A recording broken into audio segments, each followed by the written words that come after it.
Good evening, Free Enterprise fans. My name is Tall Grant, and it is my absolute pleasure to welcome you to this broadcast race from the round of 16 in the OMG tournament, featuring Coffee and Chocobos in one of our top 8 seeds versus Beauty and Discovery. With me tonight are our wonderful broadcast team of Garrett, who will be my broadcast partner, Narukat, who will be tracking it, and Jadave, who will be engineering it. Garrett, how are you tonight? I'm doing wonderful, Tall Grant, and how about yourself? Well, even better because I see one of my favorite White Mage Porum is going to be our starting character for tonight. So we've got a really exciting match. Coffee and Chocobos got here by, well, unfortunately defeating yours truly, and of course Beauty and Discovery pulled an interesting, what would probably be thought to be an upset over Kyrios, who of course was one of our top runners from the Blue Moon tournament last fall. So I think we got a really exciting match. It's going to be really fun. I actually know both of these runners well. Both of them were active in the Film Friends Club, which I ran for some time. Beauty helped run it with me, and of course, Coffee was about our top finisher for most of that. So I think we're going to get a really fun match tonight. Yeah, I mean, I think the matches in general for the bracket round has been very good and exciting. And unlike actual sports, I don't think you're ever going to leave a race of this thing disappointed. Well, and the other thing is the fun specter may be out there. Beauty and Discovery has already partaken in one tie in this tournament. So who knows? Maybe we'll get that extremely close finish. Well, looking at a Porum start, what are your thoughts about how you'd approach the sea differently versus a Rosa start? Well, I mean, Orm learns exit somewhat early compared to Rosa's going to need the Tower Rosat to get it. So I would try to maybe sometimes take a check on the overworld to get that exit that maybe I wouldn't take if Rosa's around.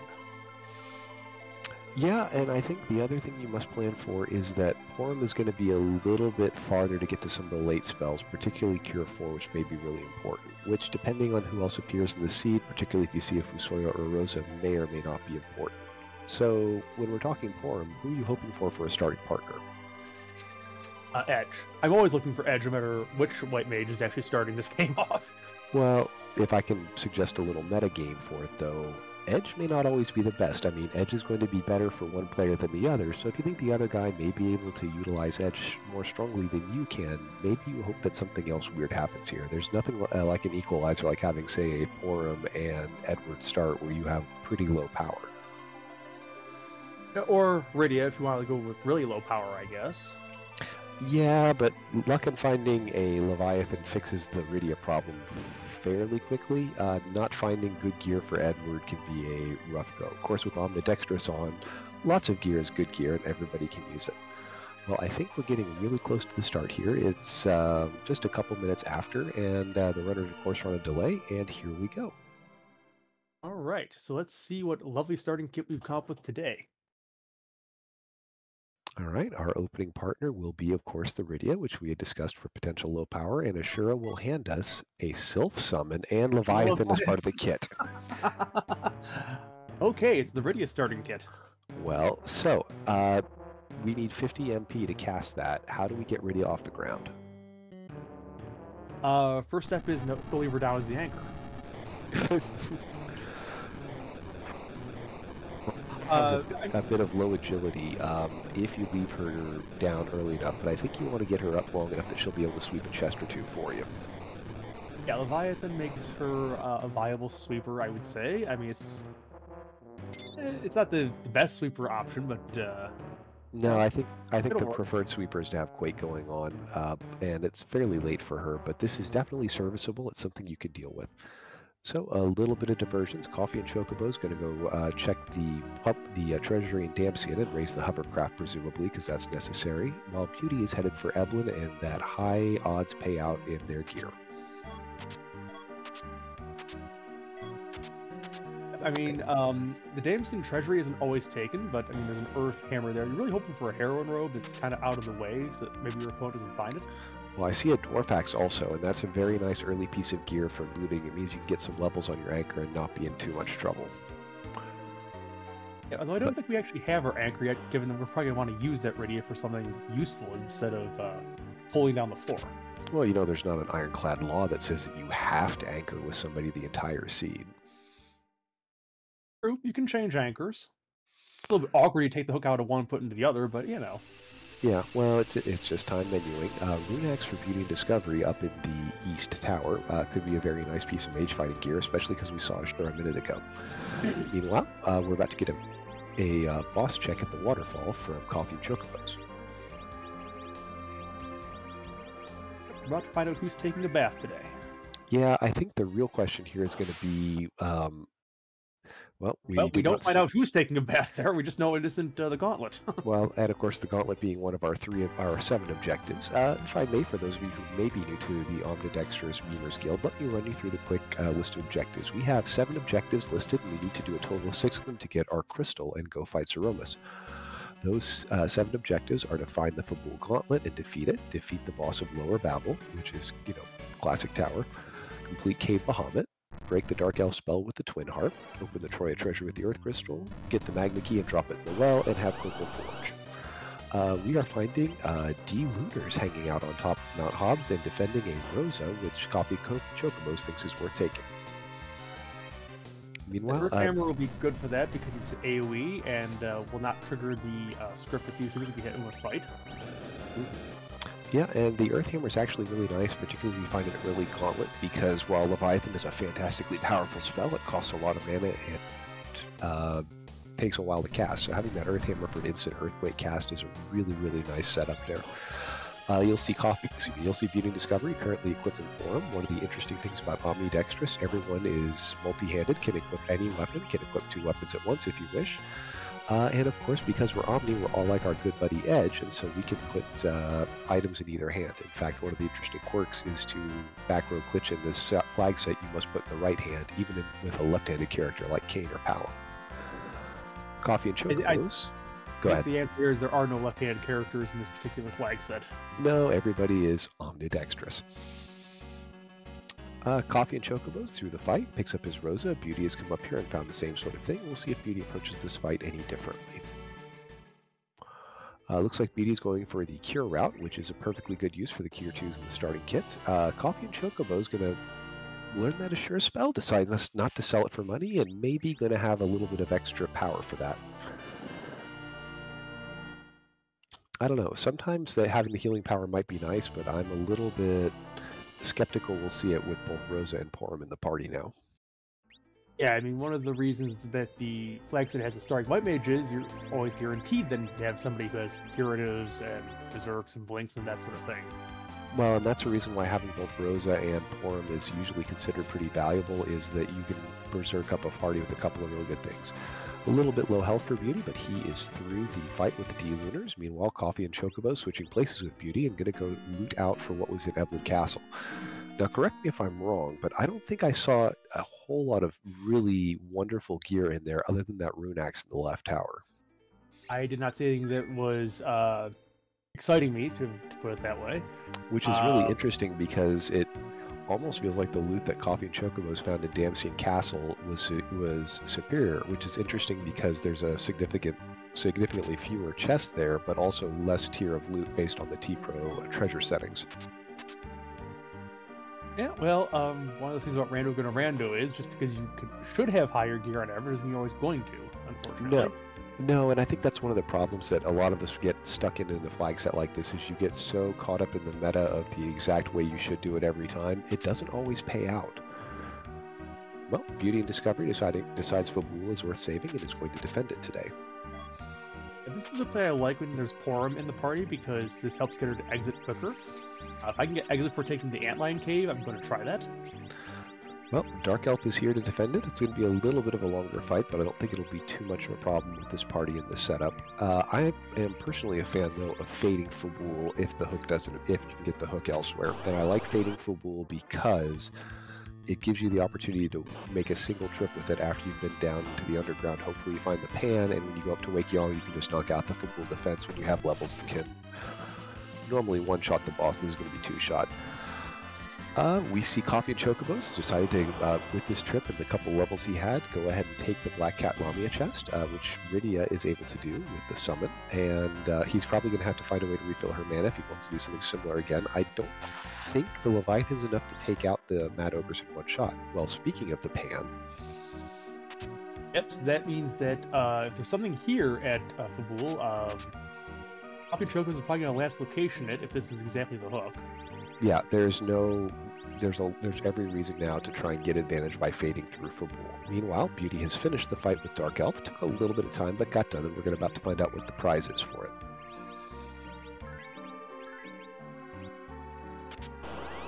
Well, Coffee and Chocobos has no fear. We'll go for the Mad Ogre chest, and we will see if he's got enough defense to protect himself through it. Oh, that is a hard hit. And nothing really got that good for Beauty out of Fabul defense, so... Yep. That's unfortunate. Well, hopefully Radia's going to do the hard work for Coffee and Chocobos here with that Rune Axe. Yeah, the hits on Radia are not so bad. She should be, low roll with that low accuracy axe. But Porum's healing, it looks like it's stable enough right now. Fairly brave play. Silk Gloves for sale for BeautyInDiscovery in the shop. Those could be quite useful, especially because it's really a crapshoot to find them, at least in this flag set. I don't think I ever had any Silk Gloves in any of the seeds I ran. When you get used to having them, it's really uncomfortable the first couple times fighting Zoromos without that nice slow to help tilt things in your favor during the fight. Meanwhile, Beauty did find a black sword up in the bottom of Sheila's tower, so that's one good thing out of it. Living dangerously here in this chest. Oh my gosh. Wow. Very fortunate that Mad Ogre has about 300 health left, and I think Radia should get through, but that was a bit scary. Coffee Chocobo's getting set up to run buffer and try and take a shot at this by taking the shield off there. And there's the big crit that I think he would have liked to have seen about 2 or 3 hits earlier.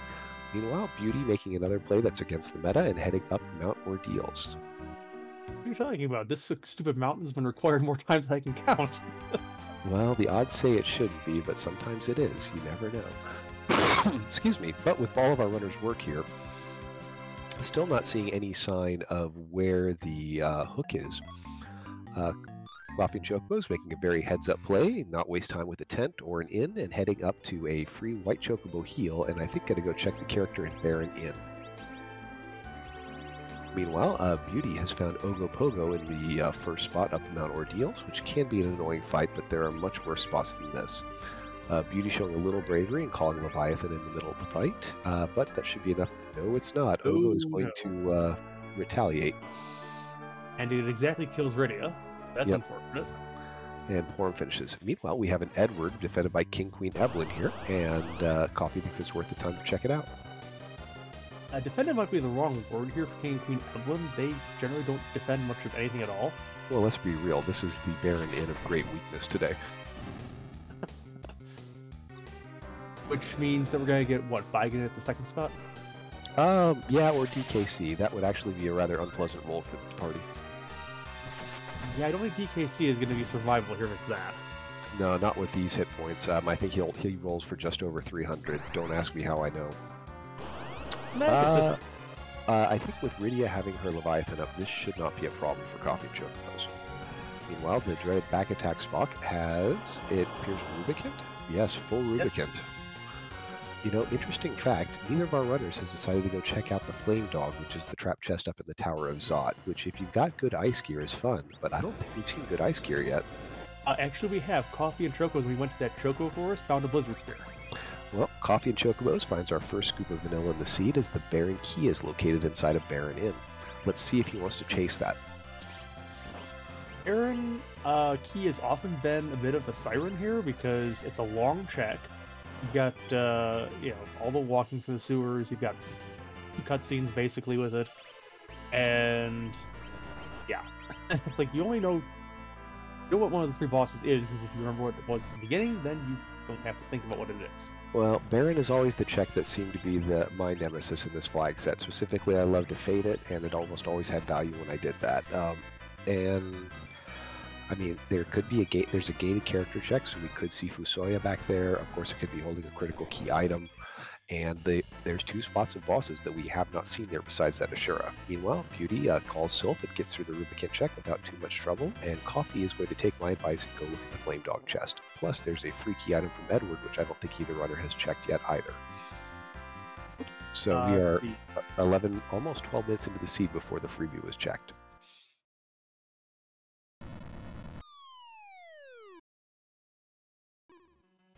It's just a crystal shield. Well, maybe that's how Edward survived where he was. You know, he just hid behind the shield while he took the brunt of whatever put him in that bed. But I Coffee's think gonna. he put the shield inside Leviathan's mouth. So, a little bit of a lever Well, there. I hear the voice of Kluya calling to us, and we will see if he will reward Beauty and Discovery for his checkup, mount, or deals.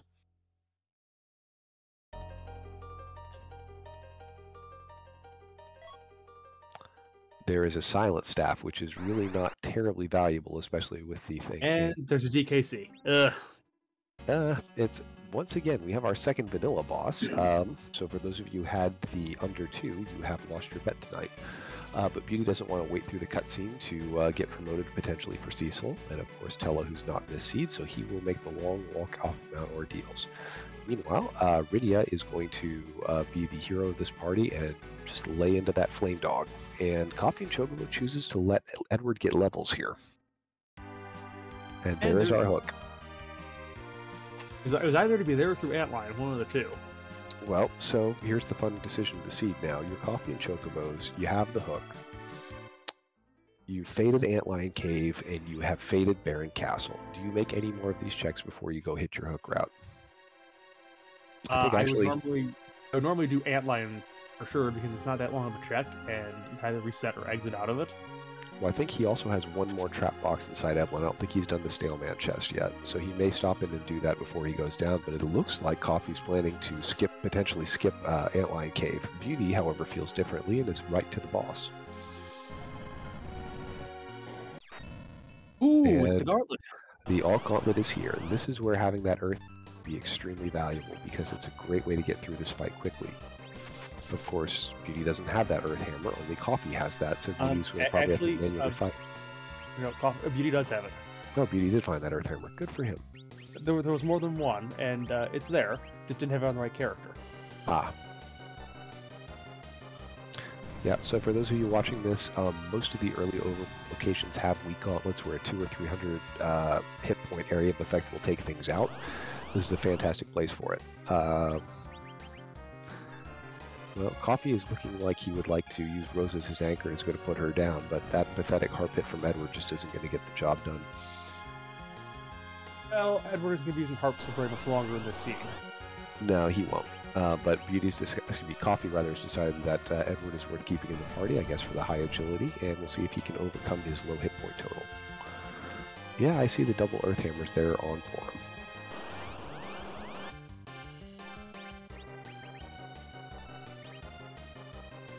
And with the death of these sandwords, I believe the first objective shall flow to Beauty and Discovery.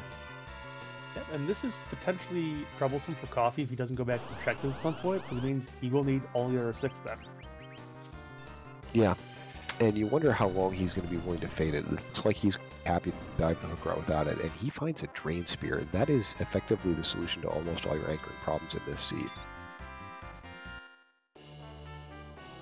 It's a TRR from the Antline Cave, but it's still that's an excellent defensive item, and it's also a great boost for Rydia should you want her to be your sweeper when you get to the underworld.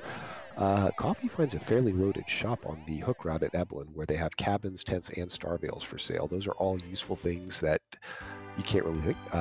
Stocks up on camping gear, apparently has a Night Around the Campfire planned. Yep. Oh, and it black belts. My goodness, what a loaded Evelyn shop. Yeah, this is about as good as an S-Pro shop gets with those black belts. That's a big strength bonus. Anybody can wear them. That's a way to go up. And dwarf axes, but I think... And a mute like we didn't have that either.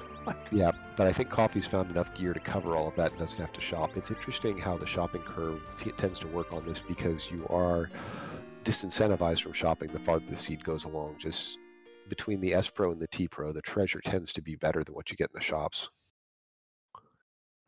Yeah, I mean, the only real reason to check a shop at some point is if you are desperate for agility lowering gear because you maybe haven't found any drain swords or drain spears or dwarf axes. Not a problem for Coffee. He's found plenty of those already. Well, Beauty thinks it's going to be worth taking the time to do Barren in. Of course, Beauty still has not found his hook. We, of course, know it's on the hook route. Or, excuse me, on the hook route. That would be a bit of a broken seed, wouldn't it? It might be a little bit difficult, unless it's a push speed to jump seed, but even that wouldn't be logical. Well, and we've got another gated character check coming up for Coffee, so we'll see if the 5th character is available here. Of course, Coffee is going to save a couple steps and go take care of the 2 Stalemen chests first. I'm starting to suspect BeautyInDiscovery is going to be going to Baron Castle shortly. Could be. I'm going to guess that this character in the hook route is a dupe, because that's been my experience. It's usually a copy of one of the ones you've gotten somewhere else. You know, I think just to spite you, we're going to get to see something like Dark Knight Cecil here. How is this fighting me? Well, because you predicted it, and the seed is going to prove you wrong, because, you know, that's the rudeness of this flag set. We're all about the memes here. Beauty receives his Baron Key, and the Iridius Car Wash takes the Stalemen down from a pile of rocks to a pile of mud. And there's a rock. Okay. Yep, that's half an objective right there. We need the Legend Sword to forge, and of course, forge is super exciting in this flag set because you never know what you're going to quite get. Ah! It is a Rosa dupe. You are correct, and there's going to be a Octomam, which is actually not a terrible boss to find on the hook route. Yeah, I mean, it just has physical attacks, which, you know, can be a little bit punchy, but it will also slow down as you start to hit it. And we have 2 blink casters. Beauty is going to go to give us a check inside of Baron Castle, and we'll see if he finds any advantage. Of course, there's no reason to go down and look in the basement these days, but maybe Beauty will find another objective when he gets to the throne. It is a long check to get there, but I mean, you know, well, hope it pays off for Beauty. One thing that's interesting about this flag set, of course, K-Trap is turned on, so key items show up in the trap boxes slots, and it means that things spread out, but the interesting kind of side effect of that is you see a lot of value in the K-main checks, just because they tend to weight so strongly, they're all always in the pool, and the problem with the K-main checks is there are going to be some of them that are going to be valuable and some of them aren't, but there's not always a great way to get a feel for which ones they are, especially if early Darkness Crystal doesn't show up. I mean, we know this isn't going to be, for example, the Magma Key, because the Baron Key was available in the overworld, so it can't be that. Yeah, but again, this could be an advantage for Beauty having done these checks. It's a very reasonable play for Coffee to fade them. Fading something like Baron Castle is very common. Fading Antlion Cave less so, but it could be a big advantage for Beauty if he finds value here and give him a bit of a leg up in the seed. Meanwhile, Edward putting in crazy work on the Mad Ogre chest down here. Unlike the other Edward, who is currently holding up the floor. And on the other side of things, I think they're both utilizing those rune axes. Shura's not having a particularly good time with the mage killing gear. And Beauty, of course, manages to get her on the life phase, which is a fantastic play. It's a great way if you can get her locked on that life phase to keep her from healing herself and avoid having to use a Star Veil during the fight. And a crystal bucket on the ogre chest over on Coffee's side. Well, I'll tell you, that crystal bucket can be quite useful in certain fights where there's elemental damage thrown at you. And welcome to Cubs and Company. Yes, welcome. We are in an exciting first race of a best of 3 between Coffee and Chocobos and BeautyInDiscovery, where Coffee and Chocobos is a little bit faster onto the hook route, but Beauty has found the first of the objectives on the seed. So we welcome all of you in. We would also caution you, if you're watching the earlier race tonight, please do not share any spoilers. We keep a little bit of a moratorium on those for a day or so, so if you know better, keep it quiet for those of us who don't know any better. You sound right. Well, Leviathan up in the Baron Castle spot, and of course, Leviathan gets to look at himself in the mirror and take a long, hard look at how the choices he made in his life.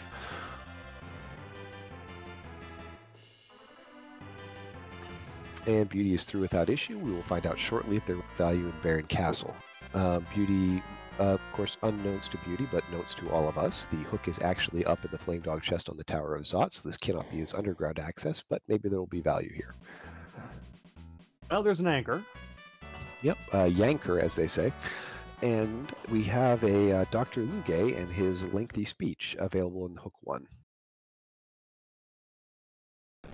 But overall, this is a very doable hook route. Dr. Luge and Balnab should not be too much of a problem in this slot, despite some of the higher magic power you'll see. And then I think Octoman will be something this party should be able to work through, particularly with Blink on Porum. Yeah, and that black sword might actually come in handy because I believe Octomam is weak to the black sword. As an early game boss, they wanted to make Octomam a little bit easier for Dark Knight Cecil to fight, so it is strong and resistant against holy and weak to black stuff. The pass for Beauty and Discovery, that I think kind of gets the time back you spent there, doesn't it? Yeah, I mean, the walking lunar subterraneans is usually about a good 2.5 minutes, so that I think is worth the investment.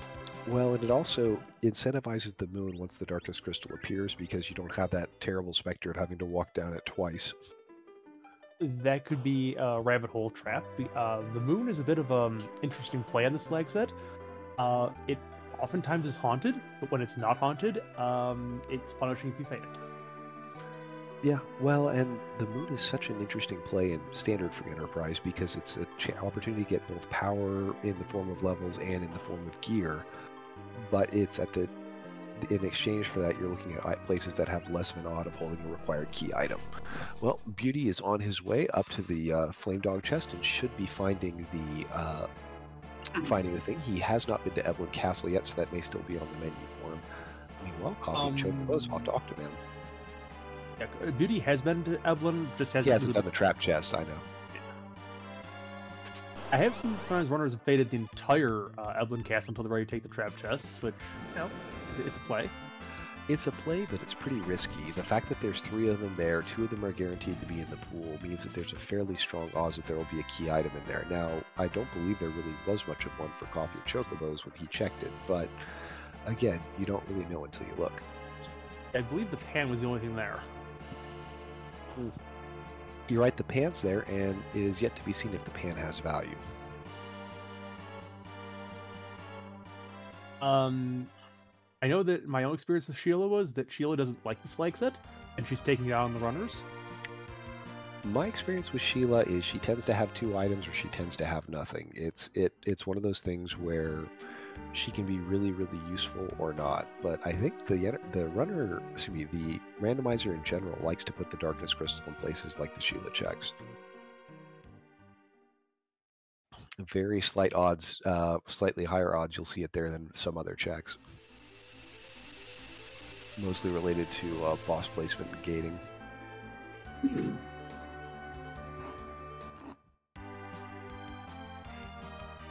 Well, Coffee and Chocobos, removing tentacles. Octomam is now down to, I guess we would call this Duo Mam now. Beauty is moving his hovercraft, and we'll see if he makes a decision to get on the hook route or go. He is going to go into Castle Evelyn, it appears. I think this is the right play, just because, again, 3 chances early on for a key item, experience. And I don't think there's a better... Crystal Sword. There's not a better spot for experience on the overworld than this one.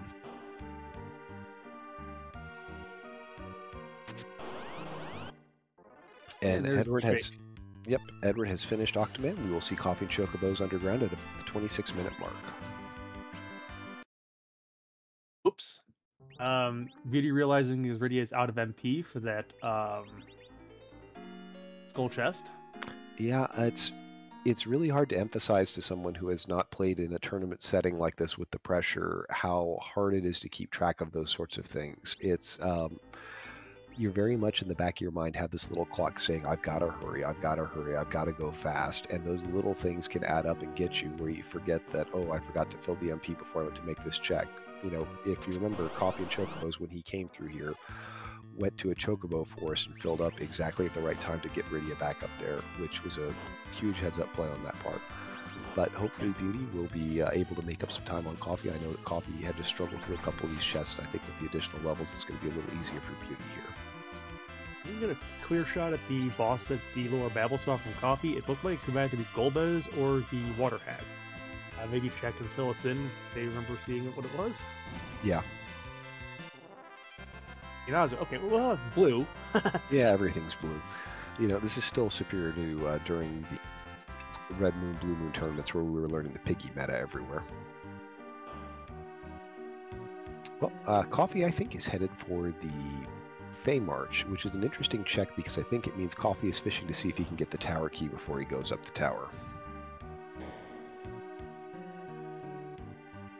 It's surprising how often the tower key is actually in the tower. Just seems like to put it there. Well, I think the usual the two metas I see about what you do, what one is to do when one gets underground is either to go immediately up the tower because it's right there and you have an objective sitting on the top, or you do what CoffeeAndChocobos is doing, which is you go in the Fame Arch and you check the freebie and then also the warrior chest, and hopefully in one of those two things you get the tower key so you can make it so there's just one trip in the tower. It always feels bad to have to clear the tower, leave, and then come back when the tower key pops up.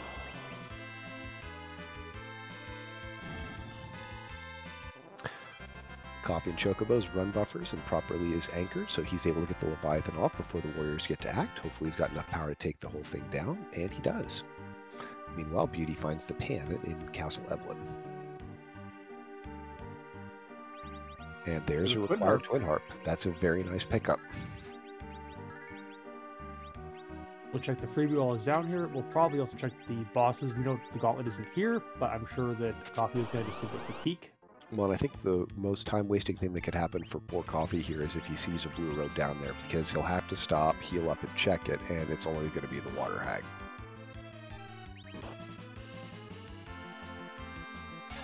There is not. There's a red robe and a Valvalis, and neither of them will be touched today. So now, it'll be interesting to see if Coffee decides to check this Twin Harp immediately, because you'll do your objectives. That's one of the long-standing strategies in this game. It looks like it's going to go to the Sylph Cave instead. Well, and I like this play. There's two reasons to do, well, it could be the pan, but the other reason that this play can be quite powerful is that about the best way to gear up your party to get at that big item like a crystal sword or an Excalibur or an Avenger is to come here into Sylph Cave. These trap chests are going to have the best odds of you finding stuff, and the additional thing is that sometimes there's a lot of things to be found down here in the 7 trap boxes of Sylph Cave. But Coffee's properly set up to anchor for this. He should be able to take all of these bosses out without too much trouble. And we'll see if he wants to just do the left-hand side and turn in his pan, or if he's got other things in mind.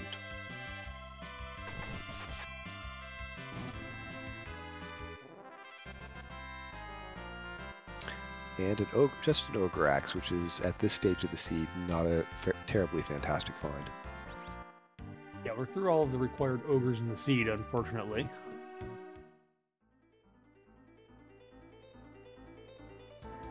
Well, we will wake Yong with the pan. Of course, Yong is not going to be woken up, I think, in this party, but we'll see what he's doing. Meanwhile, BeautyInDiscovery finding the Drain Spear on his way down the hook route as well. I think he has full cleared the overworld, so he is knows he's not leaving anything behind him. And it looks like Beauty is going to stop and discover the wonderfulness that's in the shop. Coffee is very interested in turning the pan in.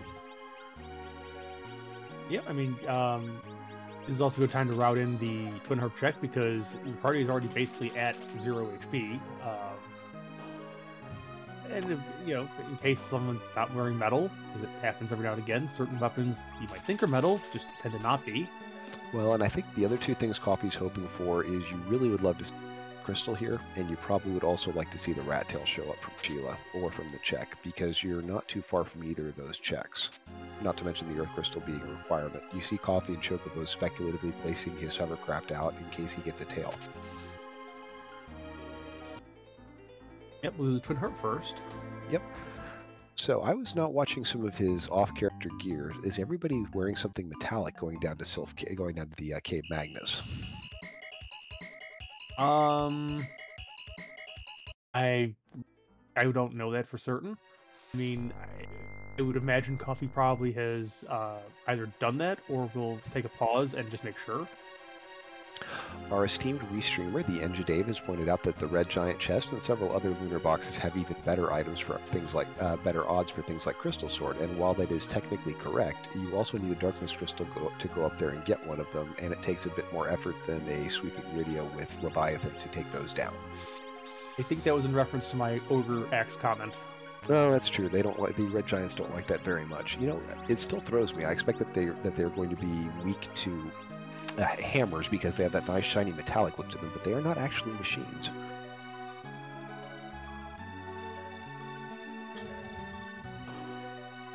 That's okay. Well, it's one of the lovely things about this game. It's like things that look like certain things that aren't certain things. Well, at least D-Mist, the D in D-Mist stands for dragon, right? I right? always just thought it stood for Abe. Well, that would explain a lot. Also, why the dragon work on it. All right, Dark Elf is here. We are probably going to be quiet for a minute. For those of you who are new to this randomizer, we actually randomize Edward's music, and you'll get to hear a special song that was chosen when the seed was rolled today. So sit back and enjoy the DJ Spoony B.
And a little blue robe of disappointment.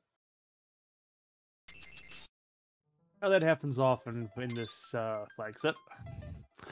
Well, it does mean if Coffee and Chocobos does spot a blue robe anywhere else, it's the all gauntlet we've all been looking for. Of course, we do know where it is, and that it's going to be a little bit of a surprise when it appears. But I think surprise is not going to be the reaction of Coffee when he sees it. you know, you wonder how much it's going to play into the head, because Antlion is a interesting choice of fade, and for as easy and accessible as that check is, it seems to have value a lot more than it should. Yeah, for right now, I'm sure Coffee's going to head off to Fabul to check on Sheila and see if she has the goods. We'll have is the fastest 2 checks available, and of course we are all about speed and timing. Beauty, meanwhile, continuing his path down the hook route, finding most of the things, and just kind of taking the thorough checks on the way down. But getting a nice proc off with that black sword.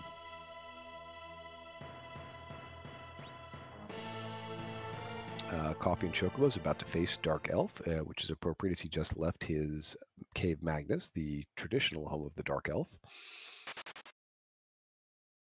And Beauty about to get his look at the set of bosses on the hook route. I would say it's a bit unnerving. I mean, Dark Knight Cecil and Hook 1 is one of the scariest things, but Beauty has actually already seen Dark Knight Cecil 1 in Ordeals in the Mirror Room, in his vanilla location. Yep, and because of safety flags, we know that this can't be Wyvern or Vivalis or Golbez, which we haven't seen 2 out of 3 of those. And while Beauty hasn't seen Kanot, so that's probably the next worst thing you can potentially see here. But we know it's not going to. It shouldn't be too much of a problem for the levels and the gear that he's got right now. Meanwhile, we are zerking our bard. Coffee and Chocobos is all about utilizing Edward. That's always fun to see. We know that there are great Edward fans out there in our audience. I don't know. I think I've become one of them just because he seems to be such a suboptimal character. You like the underdogs? I do, especially when the spoon flag is on. I think tragically undervalued due to his low hit points, but Spoonward, when that's the only person who can equip the spoon, is quite powerful. Of course, in this flag set, everyone can use the spoon. Also in this flag set, HP isn't quite as big of a thing on Z. I mean, as long as you got 1200 on most of your characters, you can probably get through because the damage is going to be a lot higher. Well, Sheila has a pretty crown and the spoon.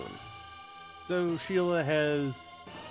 It's a spoon. I mean, that's going to help a little bit because we haven't seen anything really stronger yet. Yeah, that's the best weapon we've seen so far, and that's not a bad setup for it. But we get to see now if Coffee and Chocobos is going to hard fade that Antlion cave or if he's going to start poking around. And it looks like he is going to go find his Altlion in Antlion cave. Meanwhile, Beauty sitting through the long speech of Dr. Dialogue and probably impatiently tapping the buttons and hoping to stop talking soon. Fortunately, the mute spell doesn't work. Not in the way you'd want it to. Isn't that the truth? And we get an exploding Balnab instead, which takes out Rydia. Well, or tries. I gotta say, that was pretty pathetic by self-destructing standards. I mean, what exactly are your standards for self-destruction? Well, I think the appropriate thing is to play a supermarket sweep scene with and find yourself kamikazes and apples and go to town. And there's nothing like Sid exploding for quad 9 damage. Elvin might not be very happy at that idea. The last time I saw that sort of seed played, he was displeased with that. But our friend Elvin Sorrow out there is a huge, huge Sid fan, and I would recommend for those of you that are keeping your eyes open, watch for match 2 between Elvin Sorrow and Infinius. There was a very fun one this morning between them, and match 2 I assume will also be equally good.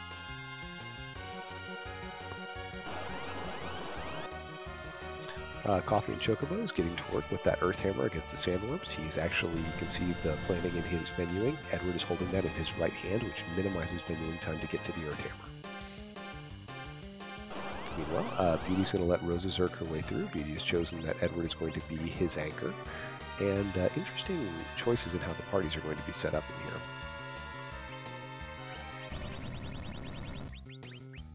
I mean, that's one of the other interesting things about this flag set is there are some choices to be made about anchor. A party that didn't draw a big melee character like this group did. And CoffeeAndChocobos on the board with his first objective. Second. Oh, second, you're right. It's not marked, but he's also completed the harp.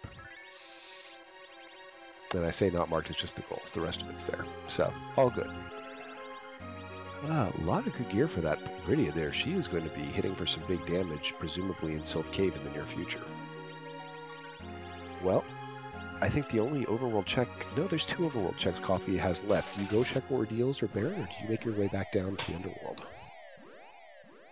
Well, he's found the gauntlets. That kind of disincentivizes checking Ordeals, because there's only a key item check there now. I mean, my play would be you check the Underworld, trying to find the darkness, and, leave your overworld fades, because try to get to your fades as much as you can.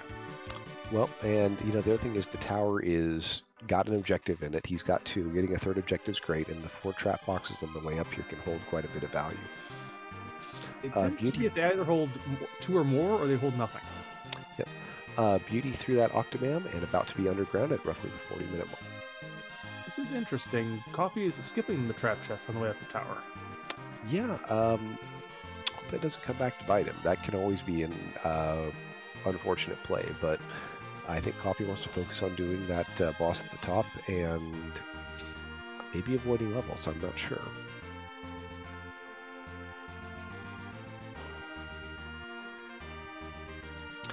Beauty, of course, takes the time to peek the boss. We'll see what his choice of his first action when he gets underground is going to be. We have a safety save from CoffeeAndChocobos just to make sure nothing goes too badly up on the top here.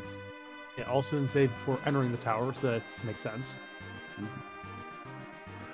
But yeah, you're right. I'm surprised because I know that Edward actually has an Earth Hammer in hand. He those trap chests, so I'm kind of shocked that he wouldn't bother to check and see what was in them.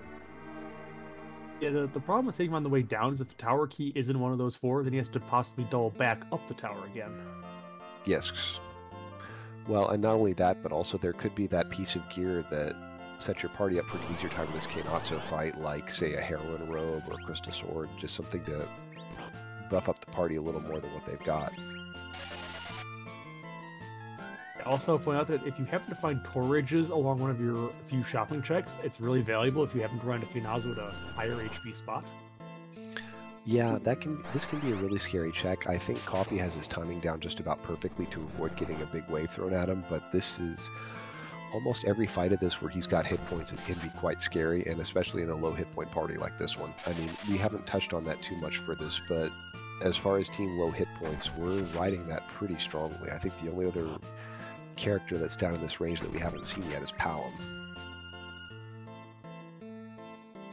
Yeah, and as I found out with Kainazu, if he's in a really fast spot, for example, hook 1, I've actually had it where I've set up the Tor Rage before he's actually raised the water, and the Tor Rage still comes out after the wave if it's on battle speed 1. And Beauty takes the warrior chest down. He loses everybody but Radiant. Enough to those multiple TRs that she should be fine through the fight here. Yeah, she's taking that out. Getting the Twin Harp. We have our first wave off Kainatsu, and enough that it's survivable. He's taken enough damage that he's not going to take the party down. In fact, we're inside the shell now.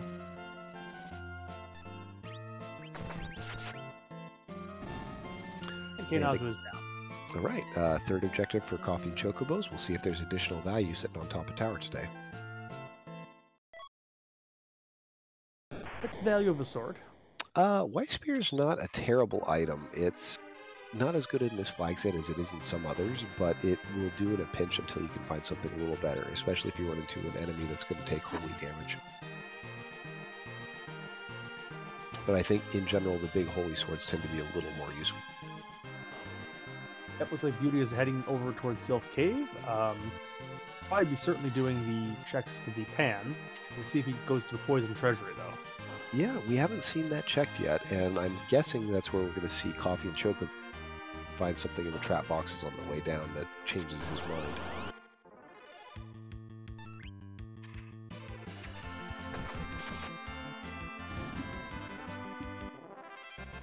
But the Poison Treasury has a little bit too much experience and a little bit too much other value. Of course, the there's a Darkness Crystal. Yeah, that's a nice thing to find, and that actually opens up some of the harder decisions of the seed. Because it's really hard to tell. There are seeds where the moon will hold no value. Of course, there are seeds where the moon holds all the value. Red Tail. Okay, it's a loaded tower today. Yeah, this is a very, very good tower.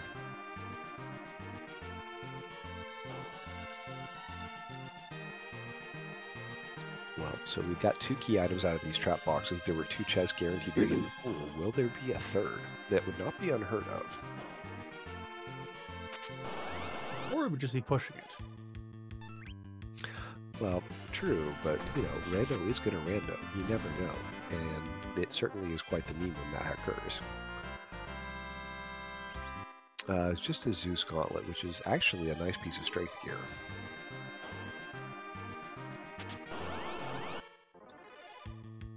I'll go with Spoonward. Yep. Meanwhile, BeautyInDiscovery dealing with the Toad Lady chest, getting his Edward Anchor back down again. And just a ninja garb, but again, not bad for agility gear if you want to do something in particular. However, I think both of our runners are expert with anchoring and are pretty well set up for the seed.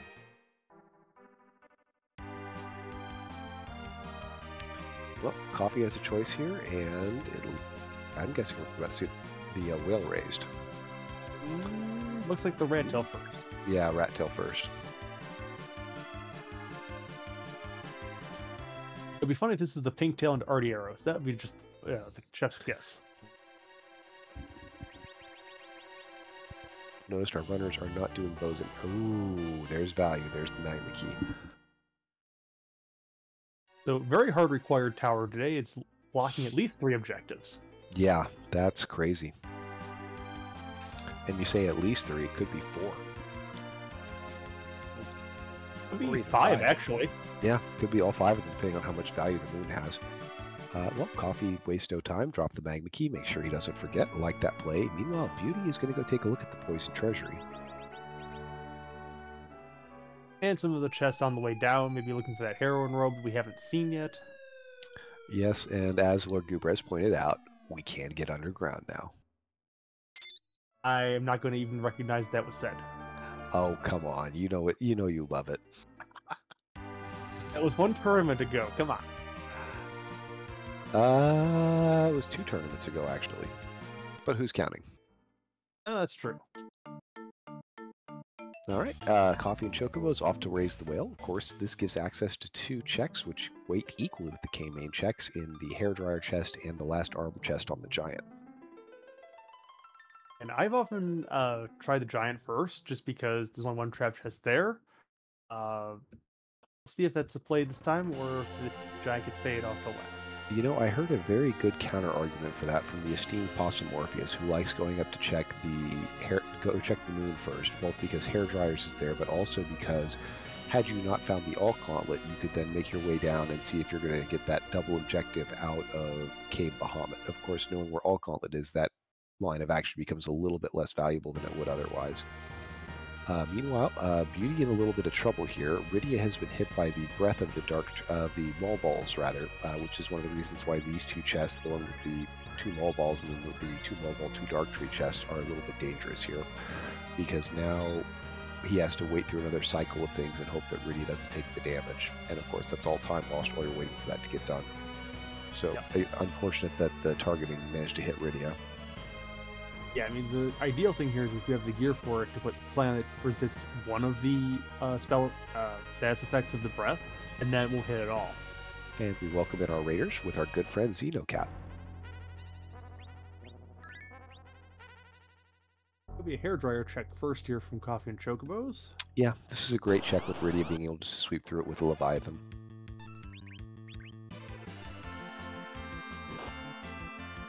Of course, the anchoring is not quite as good as it was earlier, and there's going to be a little bit of time to get this off, but with the tiara she's wearing, I think she'll be helped to get through it. So if you're CoffeeAndChocobos, do you go down and take Cave Bahamut now, or do you wait to get some more levels? Because that can be a very, very hard physical spot to fight.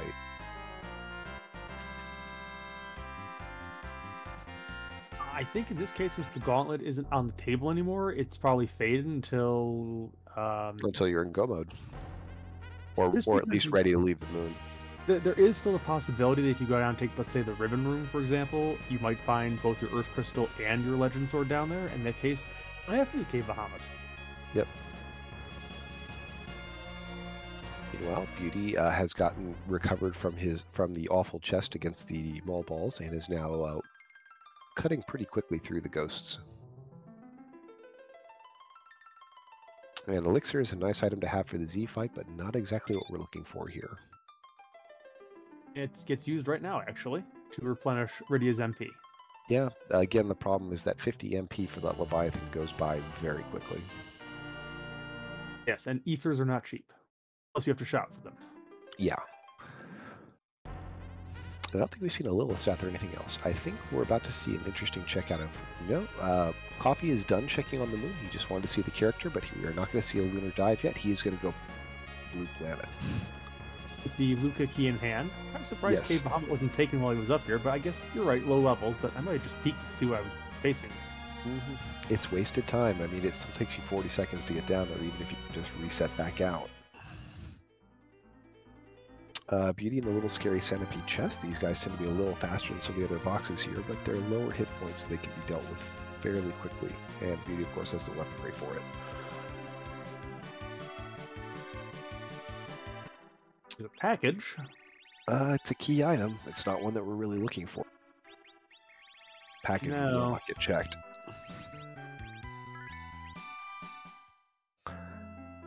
And Beauty opting to fight the Maul Balls here, which may be a little bit dangerous. I think there's going to be at least one attempt with the breath here.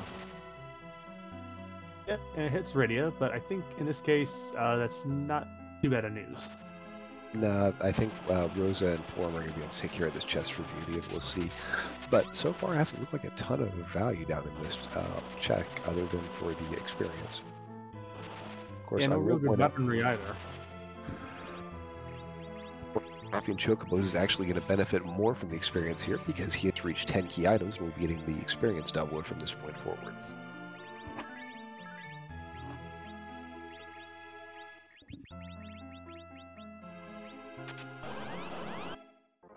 Alright, so our runner's going to cross over, so Coffee's going to do the silk traps that Beauty just finished, and Beauty's going to take the Tower Babel that Coffee just finished. Going to find quite a bit of value here, and you kind of think he may head for the overworld, but with the rat tail in hand, the pan ready to check, and of course his harp that needs to be done for an objective.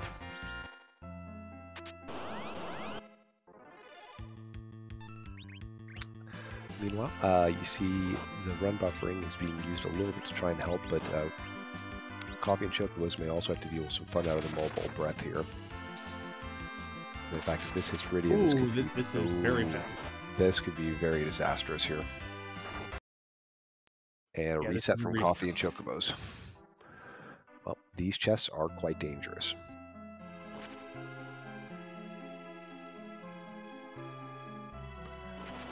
But yeah, that is, if you're playing this flag set, the chests with the wall balls in them can be extremely dangerous for this, and especially because there's additional speed, so it's very hard for your sweeper to get that first attack off before they happen. With the ghost chest, if you're anchored properly and you cut your battle speed down a little bit, no problem taking those out beforehand, but even with everything set up like that, the wall balls, they can come and get you.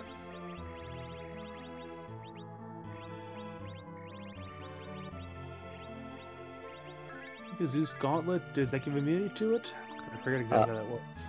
Well, the way it works is it gives you in any sort of way immunity to any status effects, and probably the most valuable thing you can have here to do that is the Rune Ring, because that gives you a couple things as well. Alright, we'll see if there's a little better luck with the breath here this time. Yeah, I think with the Zeus Gauntlet that protects Rydia from getting nailed, so this should be okay. Yep. Yeah, Rune Ring, as you mentioned, was also very good because it prevents at least one of the effects. And as Gilmark pointed out in chat, the Zeus Ring prevents many. The prevention of the status prevents all the status changes.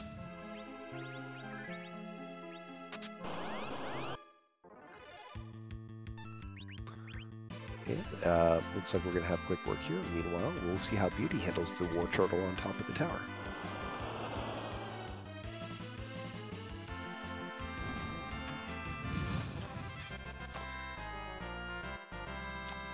So, a little dancing turtle. His dancing animation is not quite as great as Dr. Luge's, sad to say. As much of a fan as I am of those turtles out there, this one is not as light on the feet.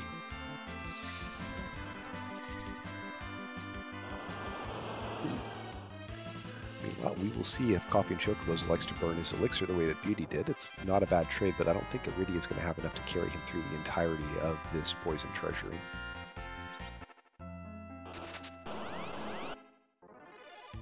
And Coffee's actually elected to skip the first chest he checked because he knows that there's nothing of great value in it, so I think he feels he doesn't need that experience.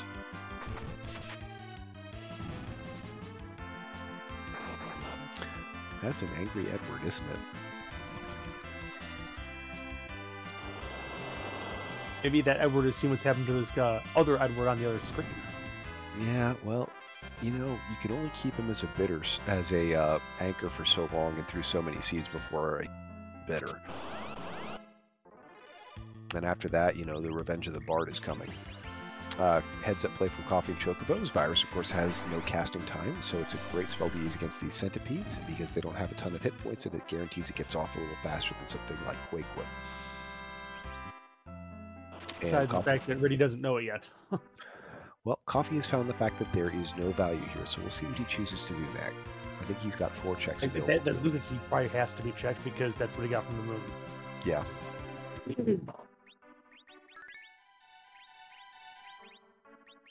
And we revive the frog. Well, Kermit would be proud. Beauty on his way out, and I presume on his way to the Overworld. Sure if Beauty's going to feel the need to go and check Dwarf Castle, but I suspect he'll be going up.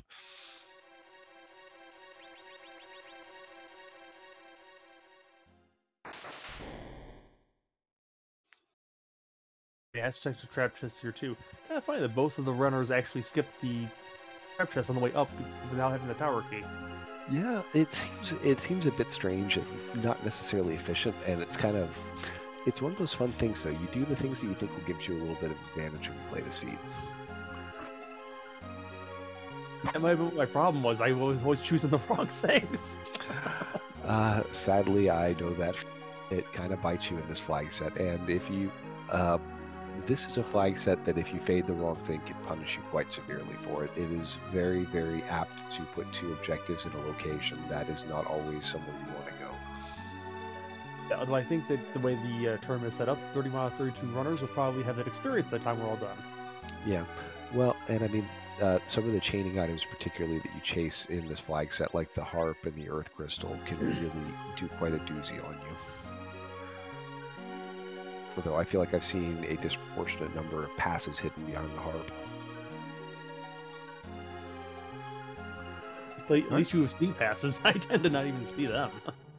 Well, Coffee and Chocobo is about to check the sealed cave item, which is a nice check because you can reset if it's nothing. Ooh, but that's not nothing. Yeah, you can't reset out of that.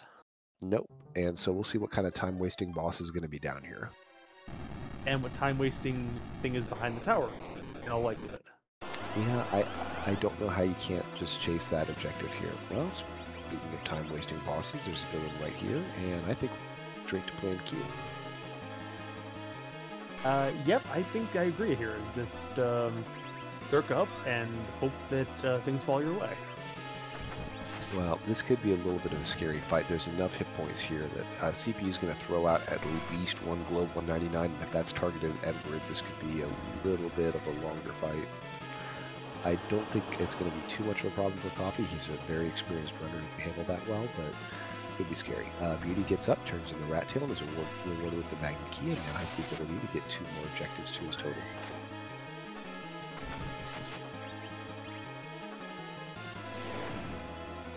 On goes Edward. Keeping in mind, that's exactly what you didn't want to see happen here. I will keep in mind, though, Coffee and Chocobos is 1 key item away from hitting go mode. Though since we are approaching the hour mark, I should probably give my little motivational speech for the evening. For those of you who are interested in free enterprise, we are a welcome, loving community.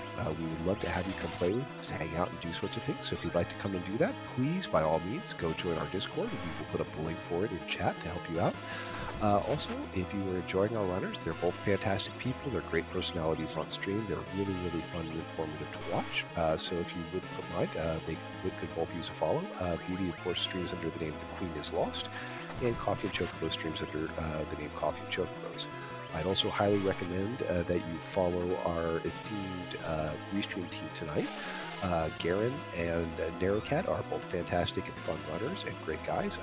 Dave, I think, is actually still active in this tournament and quite a force to be reckoned with, and an incredibly informative stream to watch as well.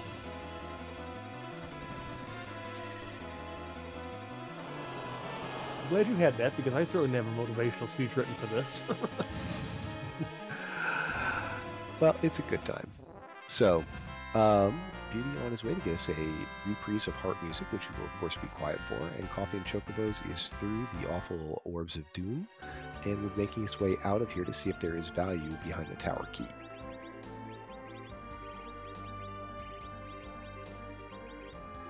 And of course, for those of you who are still learning your free enterprise, you may not exit out of the sealed cave. The developers didn't want you to be able to cheat the final cutscene where Cain makes his glorious appearance and acts of great nobility and advances the plot. But you are allowed to use warp because that'll take you most of the way through the dungeon. So you can use that to speed up your exit through the cave, as Coffee and Chocobos is doing.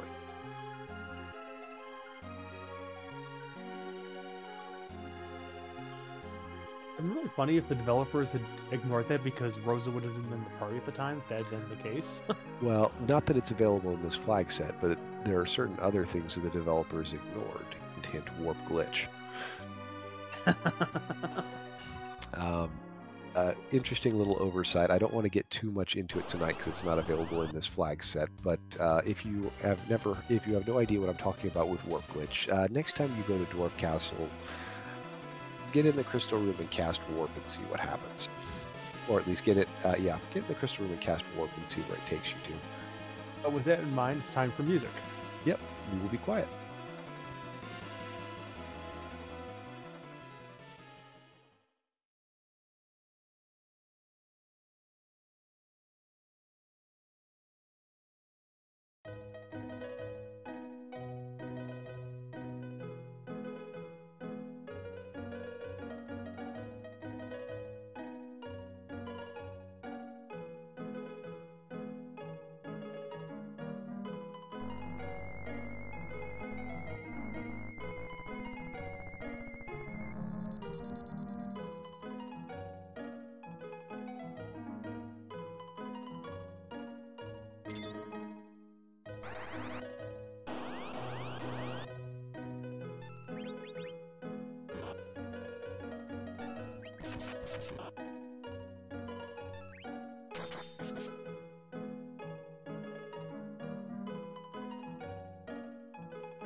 And Beauty and Discovery completes the battle against the second of the blue robes, and will. And now we're going to see what this cannon room pays off with. Well, It's it's been a fair. long rabbit hole. Well, and if the rabbit hole either ends in value here or ends in dishonor here.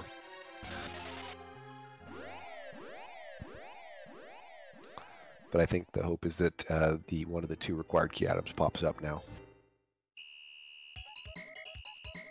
And there's the Earth Crystal. We have go mode for Coffee and Chocobos. So, interesting situation for Coffee right now. This is still a pretty low hit point party. And it's a little bit of a scary situation. When it comes to Z and that cave Bahamut, it could be. But, yeah. I'm sure that Coffee is pretty good with making a MacGyver situation out of this. You know, just we have a spoon. We have two white mages. I'm very confident that Coffee can make this work. Might be a little bit dicey, but we'll see how it goes. Well, he's in the driver's seat right now. I think we're fishing for things like heroin. Though those bandanas are very nice pickups there. But I think Beauty's going to need to get some very, very good form in the near future that's going to turn into the Legend Sword, because otherwise he is going to be running a bit behind. And in fact, let's see, I don't believe Coffee went and checked the last arm, so I think that's probably the most likely avenue to help Beauty get caught back up in this race. If it turns out that the last arm is holding the Legend Sword, then yes, that would be a great way to make up some time. I mean, that's really it. It's with what Coffee and Chocobos has, and the fact that there's such a long chain to chase down to get that Earth Crystal, Beauty effectively probably needs to find that Legend Sword. Otherwise, I think there's just a little bit too big of a lead to be overcome without some real interesting shenanigans against Zeromus. But also, Zeromus likes to do awful things with random numbers. You never quite know. Well, Coffee and Chocobo is going to go give us a look. Of course, the other thing is there are certain spots that can be very unpleasant, especially with the lack of armor that we're seeing in this party. And the lack of hit points. I mean, nobody is over 1200 yet. Well, I mean, do you stop and think about taking some of the behemoths on the way down? Sure, you can handle it. I probably would be taking at least 1 or 2 trap chests on the way down at this point. Well, there's no trap. Yeah, it's the behemoth forced encounter spots. I don't think we'll see Coffee with the LST. Well, he has no choice. He doesn't have to pass. Oh, that's right. He didn't do Baron like Beauty did. So that could be something to help get Beauty back in it. But again, Beauty needs to find value pretty quickly. This bomb bomb's going to hit hard, and I'm hoping that Coffee can get enough blinks up to get underway here before it gets too bad. Again, having that Rosa choice for Anchor is kind of hurting a little bit here because it's going to be a second Blink and or Berserk caster. And also, Coffee has only 4 characters up, so I mean, there's only 3 alive to take these hits from the bomb. Yeah. Yeah, so if you can't... I think, though, there's enough damage off that Edward that it's going to be able to take the take things down, of course. The best weapons we have are that White Spear and that Spoon, aren't they? Yeah, it's not been a great look so far on the equipment side. Well, I mean, this is going to be an interesting test. It's one of those resourcefulness tests, like you said, of what do you do with a low party, low hit point party when you're in a hurry. It's, you know, you have spent a lot of time to get to this point, and how panicky are you about what the other person is currently doing?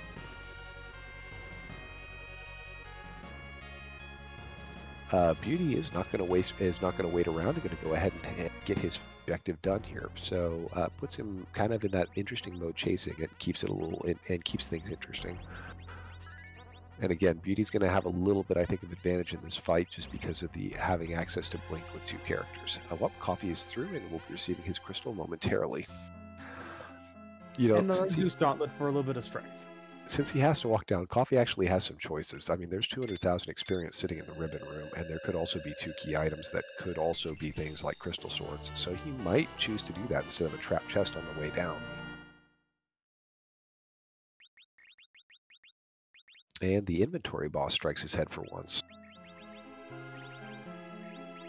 The inventory boss is sadly oftentimes undefeated. Yeah, well, interesting choice to put that crystal armor on Edward. And the reason that's interesting is because it will prevent you from berserking him later. It makes sense if he's trying to take the behemoths on the way down or in this in Bahamut. Yeah, that's very true. Just it's one of those things where you don't want to forget to do it, and ask me how I know. None of us have ever tried to zerk of somebody wearing the crystal armor. Never happened. I will tell you, Frankie, in addition to the fact that the game will, it would probably be a bad idea to have thrown the crystal away, seeing as it is required to complete the seed. I don't think that the randomizer will actually let you get rid of such a critical key item. But we appreciate the sentiment. BeautyInDiscovery trying to make good use of those blinks that he has to hold himself through this fight. And Porum hitting for nearly 6k. Angry Kiddo there. It's interesting because Beauty is set up in such a way that Yang will be able to big bang just as he is, and Rose is going to be up at Cure 4 without a whole lot of extra grinding. So I think the issue for Beauty is how quickly can he find the value and get his Earth Crystal. Well, or Legend Sword in this case, because Legend Sword, yeah. If he's finding the Earth Crystal, he is probably going to be taking longer than he has.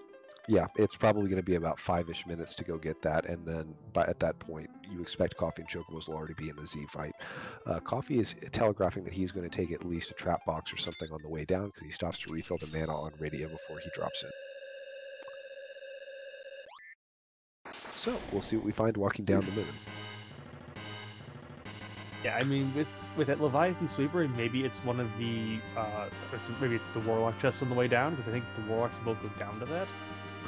And Beauty not feeling terribly comfortable with levels and is going to take a behemoth or two. Once again, if you're not set up for anchoring, that Drain Spear will do quite the job for Coffee and Chocobos.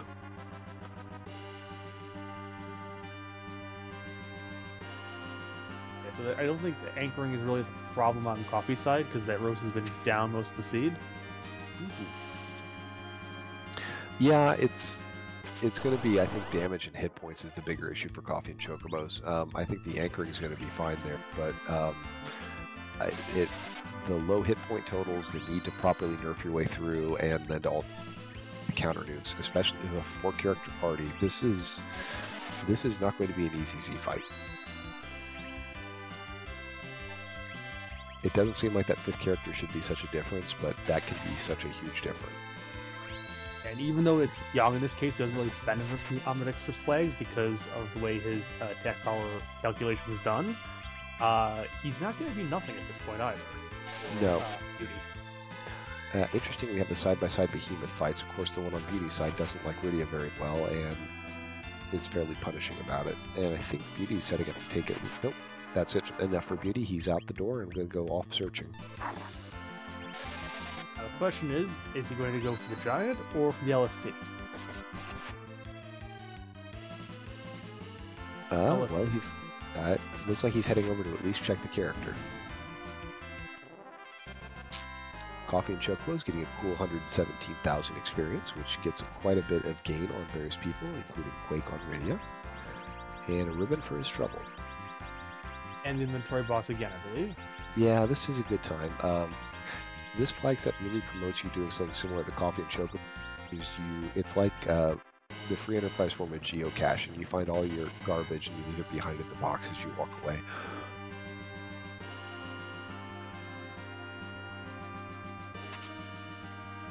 Meanwhile, again, just looking for good gear.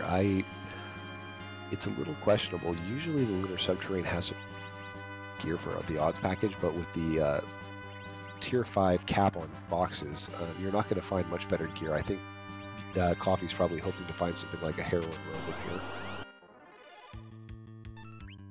here. And we're going to fight Jimmy and Jimmy, I guess, today. Well, crossing our fingers for Beauty, he is going to have to hope that that Legend Sword is going to be here on the Giant.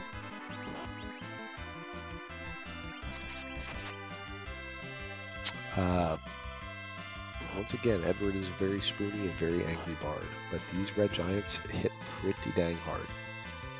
Well, 1 HP there for that, so I mean... Well, for those who don't know, Dragoon gear isn't just cool because it has the word Dragoon in the title and that reminds Kane, but also because they resist dragons quite well. And Coffee looks to see if he can get some experience onto that Rydia. 9k out of Edward. That is fantastically cool. 100,000 experience, nothing to sneeze at. Yep. And we see a Protect Ring. Once again, the big Holy Swords remain elusive in the flag set. We put the end of the seed? Maybe not. Yeah. Well, it's not making it easy. I mean, I'm not going to say the routing was terribly straightforward, but it wasn't like something was completely buried in this seed. But the character selection and the gear leave a bit to be desired. Coffee at the bottom of the moon, and at the save point, we'll see if he feels like he's prepared to make his way to the end of the game. You can see him removing that crystal armor. He may be ready to go.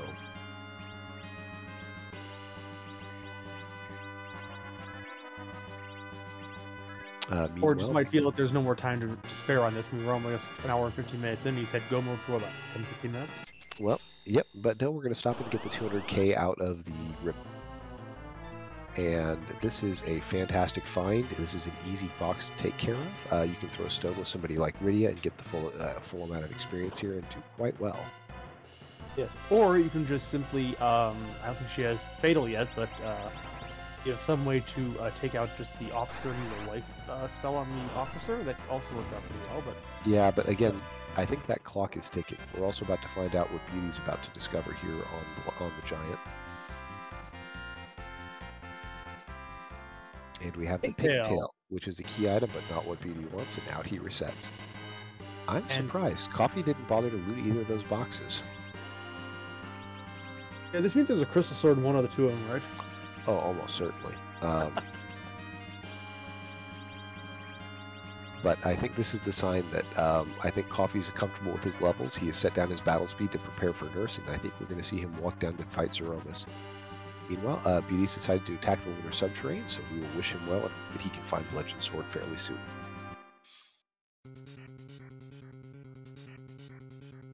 Beauty stopping to take the Warlock and Carry chest.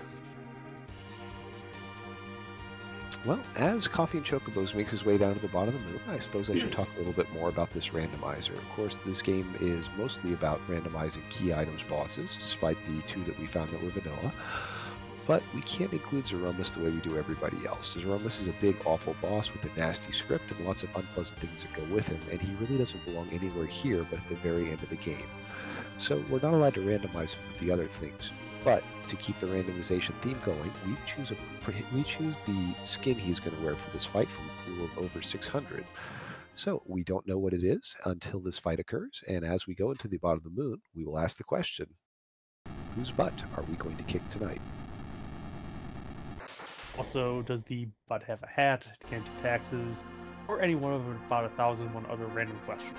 I don't know why you're so into hats and taxes. The guy you need to talk about that is our good friend Commander Leonhardt. Best account / free enterprise runner we know. Occupational hazard. I'm also in accounting, so. Yes. Well, I'm glad you like counting the things. Mrs. Tallgrand is also from the accounting type, and it gives me qualification to understand and appreciate all of the things they do. Wait, I do things? Presumably, that's usually how the accountants get work and then get paid. Ew, what an ugly check for Beauty. That Baigan is not a fun boss. Ho ho, hi Momus. Well, finally a good claw, and Rydia with Nuke is going to go to town and begin this fight. I think we're going to get an awful lot of Edward action, and points.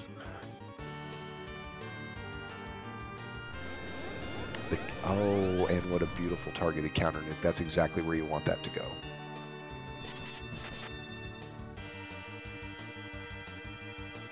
So this is starting out fairly well for CoffeeAndChocobos. Looks like we're going to see actually some hybrid strat going on here. So we're just going to be bouncing stuff off of Edward and off of Rydia, and hopefully we can get enough damage onto it before the boss will manage to get to the second big bang.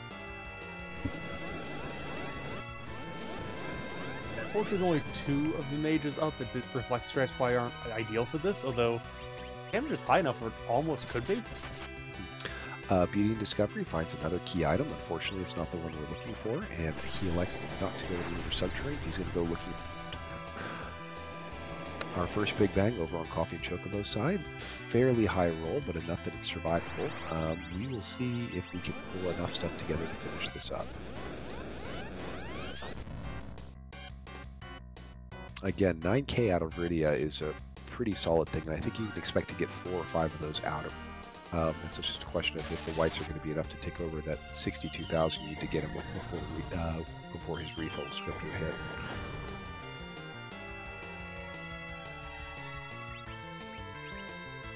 I haven't been counting closely enough, but I think he's got enough damage to do it. But I think it's also, I think we're going to get to see the shake fight ends. Quad 9s, very nice shot. Again, the multi-PRs are doing great work in that Rydia. Here's the shake. This is where this fight gets a little bit scary. As a direct cast, that's gonna the nerve. Or just shake it. Nope. There we go. And there he is, our winner tonight. CoffeeAndChocobos with a time of 1 hour, 18 minutes, and 7 seconds. So, GG's to CoffeeAndChocobos. He takes game 1 in this match, and that is a fantastic, just a fantastically run seed. Really, really beautiful Z fight. Great way to handle the party, and it was given to him. And interesting to see because it's not a standard omnidextrous play. And that sound means that we are joined by tonight's winner, CoffeeAndChocobos. GG's. Oh, thank you very much. Yeah, interesting seed. So I gotta ask the question that's on our mind that I think made us really scratch our heads tonight. Why did you go to the top of the tower before you opened the boxes? Good question. And I can't exactly give you the answer to that other than it's really late right now. Sounds like a good answer to me. Yeah. I mean, I've done that before when there are fewer items to go mode to just see if I get whatever I need from the top of Lower Babel, but just a total brain fart this time. Well, you didn't get the tower key in that thing, so I don't think it burned you too much. So, yeah. Tell us about this party. What were your thoughts when you started pulling these? We talked before the seed started about low hit point parties and whatnot, and it was interesting to see Rydia walk out. So, what was your strategy as you started seeing what characters were showing up? Yeah, this definitely felt like one of those reject percent type seeds, and I didn't want to count on having to do Zot and relying on exit on Rosa. So I decided to keep her down and make Porum the white mage, and you know, a lot of people when they do OMG seeds, they see Rydia and say, oh man, instant anchor, keep her down. But I thought with the starting couple of key items with the Sylph and the Leviathan summon, she would be getting a lot of work this seed, and that was definitely the case. Yeah, and she was pretty well utilized during that. There was some absolutely fantastic run buffering that I saw during the seed that just made a lot of the fights pretty trivial for you. Yeah, aside from that one fight, I just didn't have enough actors in the queue to make it through some of those 4 enemy formations, like the Dark Tree Mobile in the basement, and I forgot that I had the Zeus Gauntlet on Eddie that would have prevented the breath attack. Yeah, we saw you pick that up afterward. So when you hit go mode, was there any sort of panic about low levels, or? A little bit. I knew that with all the Dragoon gear that I found in that end stretch, I would be able to take on at least one of those dragon chests, but no dragon killers, so I went for the 2 red D and at least utilized the ice weapons. And the ribbon room to cap off White and Nuke on the 2 mages was always in the cards there. It just happened to be an extremely free boss for a quick 200k. And how far into the seed did you decide you wanted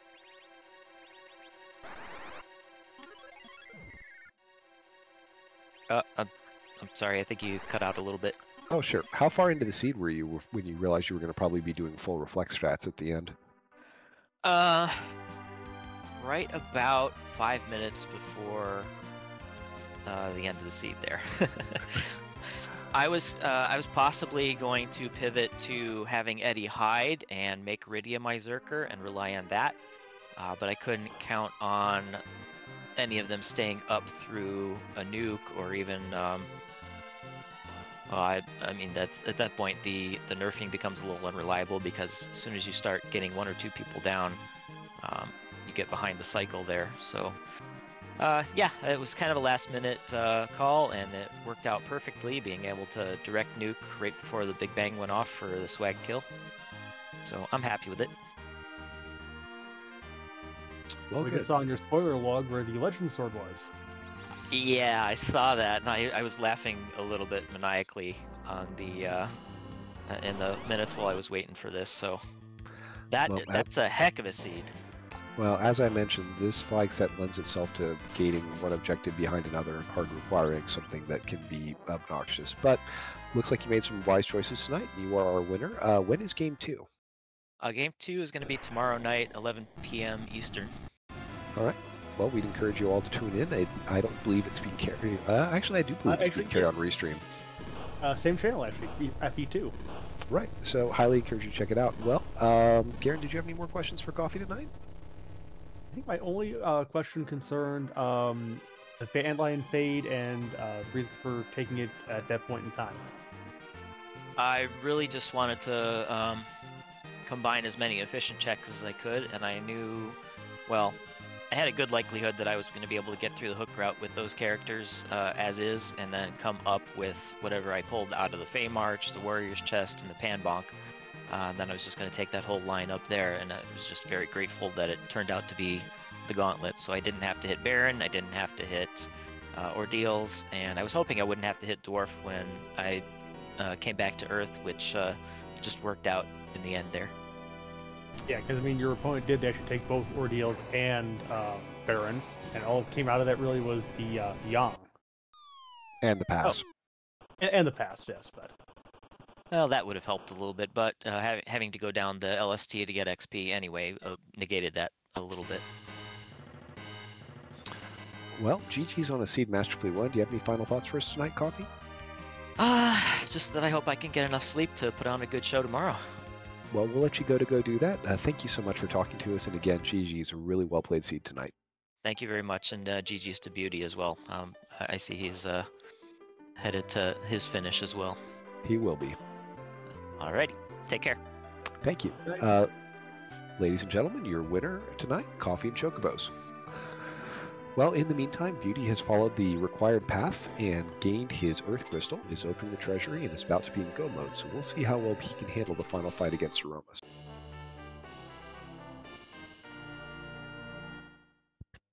And he may also be on his way to at least loot the treasury. I don't know how confident he feels about his levels.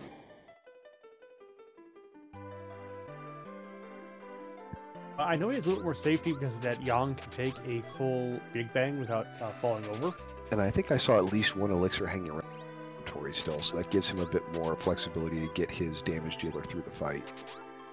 I don't think we'll see him attempting to do the full reflex strats, because I don't think that either Porum or Rydia are up in the territory where they need to be to do that.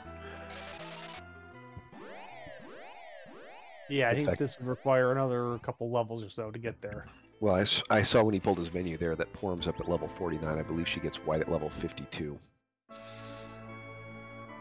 But yes, as pointed out during the scroll, the Earth Crystal takes you up the Tower of Zot. Fusoya is sitting up there and holding the Legend Sword. So that is where the rest of Go Mode would be hiding, and unfortunately for Beauty, it was hard required that you had to go through that Luca key. Yes, although, as it turns out, if you did decide to skip Cave Bahamut and follow that Luca key immediately, you could have avoided Cave Bahamut, actually. That's true, but it's a bit of a stretch to go up to Zot this late in the seed. True, but I think Coffee might have on it possibly a different setup just because it didn't have a 5th character yet. He had Yang, but it's the how much do you hate this party? Well, this would not be my first choice of party members to take on this. No, Flag. you really want to have like that one heavy hitter, but this was a mage heavy seed. And in fact, for my practices, this kind of party was about my least favorite one to run. Yeah, I mean, I prefer to have somebody who's a very good physical DPS, and unfortunately, 6 characters that we've seen out of the 7 just really don't meet that bill.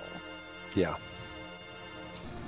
Well, one of at least Cecil, Edge, Kane, or Sid. Well, I'd forgotten. Beauty has one other trick up his sleeve. He's got those silk webs he picked up very early in the seed, and those will actually pay him some nice dividends here. Yes, and he does have 2 characters who can pretty much take a big bang without having to worry about it, so... You say that. Rose is right on the edge. A high enough roll could be a problem, but we'll see. If Beauty is nerfing properly, and I suspect he will, I don't think it's going to be too much of a problem for him today.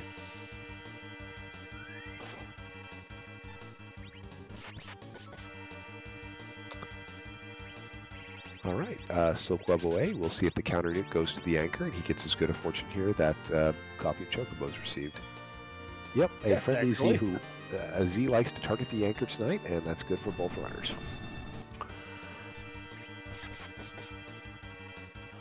And so we will get right to work. Beauty looks to be doing some sort of just general melee strategy, and we'll see what he comes up with. The interesting Yang equipped with a weapon. Of course, Yang's damage formula doesn't give him a whole lot from the weapon besides the stat boost, but having something like a ninja sword on him where he gets additional strength is always helpful.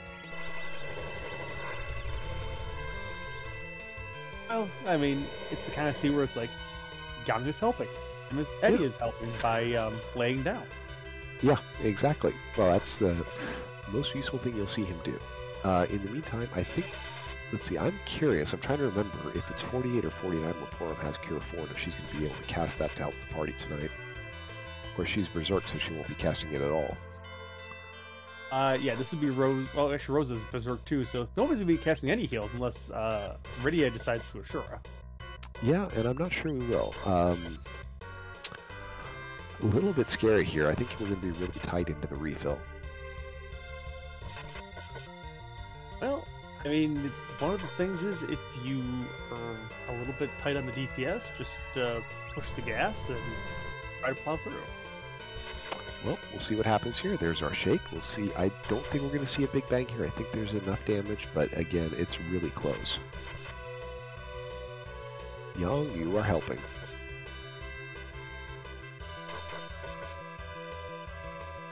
Again, the lack of weaponry makes this a little bit scarier. If you had 2 or 3 Avenger, this would be a little bit less terrifying of a fight.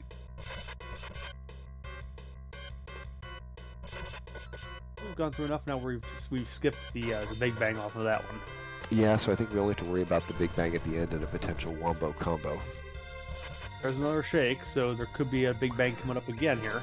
Yeah, I think it's coming, and I'm not sure we have enough damage to avoid having to sit through it here. Which Yang is, I think, Berserk right now, so this could be a little bit scary. I think everybody's Berserk. I don't think anybody's getting any menus at this point. Yeah. Oh, sorry, Rydia is still getting menus. And here we come with a full big bang. I think that's going to take everyone out who is not Yang. Yep, and even Yang is almost... Oof. Oh, that's what I said about the wombo combo. That is extremely unfortunate, and why we consider that Z is so...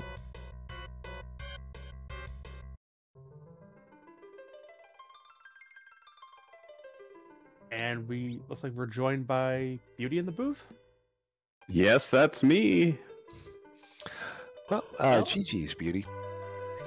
Thank you, thank you. You know, coming into this race, Coffee and Chocobos is such a fantastic runner. It was really, really neat to see him enter this tournament and come and run it. So going head-to-head to him, you just have to be on your A game, and unfortunately tonight I wasn't. A little bit of a rude seed, but lots of sloppiness on my end, to say the least.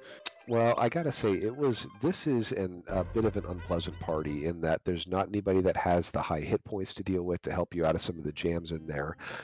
And on top of that, there was no weaponry to really equip them up either. Yeah, no, when I saw that Eddie, I was saying naughty words, and then the Yang doubled down, and oh, good heavens, I couldn't believe it. I was like, I already have one anchor, I don't need two. Well, Yeah, so and as it turns Garrett. out, the only good character we really saw in this seed was after those 5 was Fu, but that was on the spoiler log. Yeah. Yeah. So if you're unaware, Fusoya is guarding the Legends, the Tower of Zot. Yeah, I did hear that the Legend Sword is up there, so that was just not going to be had, unfortunately. But yeah, this party left a lot to be desired. Rydia is probably the one character I'm weakest with. I feel like I've maybe only run 1 or 2 seasons with her. I've never had to sweep Sylph, so that was just super sloppy. I mean, not to say the least, with the Frog Lady chest and not healing beforehand. Whoops. Well, it could be worse. I think Coffee had a chest where he got his entire party frogged against the Mall Balls. Oh no. Coffee rather had that. So I got to ask you, Beauty, why did you take the top of the tower before you decided to loot any of the trap boxes? Because I was starting to feel behind, so my brain was shutting down a little bit. I ran past them as I was running across the bridge. I'm like, oh heck. And essentially I was like, well, that doesn't matter unless it's the tower key. And thankfully it wasn't. So it didn't punish me too much. But yeah, I realized that pretty quickly afterwards, which is so funny because I've done, like 50 of these seeds by now. And this is the first time I've really done that. Well, it might interest you to know that CoffeeAndChocobos, for whatever reason, decided to do the same thing. Really interesting. Yeah, mine was just a complete scatterbrain moment. Because really, when you're one-shotting, there's not much of a reason to. And then on top of that, I had to re-put the Earth Hammer back on Porum to finish it up. So wasted time in menuing. So very interesting to hear that he did the same. Yeah, but I think the advantage that he found on you was I think that he managed to stay away from the so-called accursed mountain.